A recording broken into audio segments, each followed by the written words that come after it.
প্রচলিত কয়েকটি bank note বাতিল করেছে ওমান সরকার। নির্দিষ্ট সময়ের মধ্যে এগুলো বদলে না নিলে অচল হিসেবে গণ্য হবে এবং এর বিনিময়ে কোনো পণ্য বা সেবা ক্রয় করতে পারবেন না বাহক।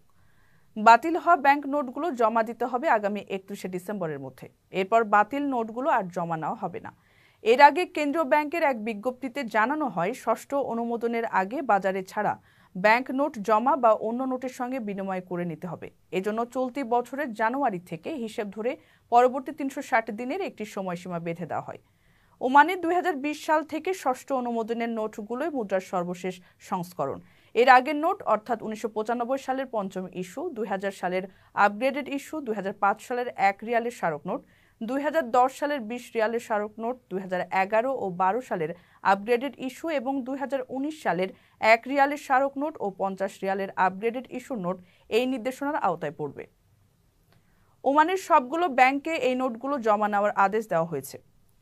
ফলে চাইলেই ব্যাংকের যে কোনো শাখায় অথবা ওমানের কেন্দ্রীয় ব্যাংকের রুই, সোহার এবং সালালার শাখাতে ব্যাংক নোটগুলো জমা দেওয়া যাবে।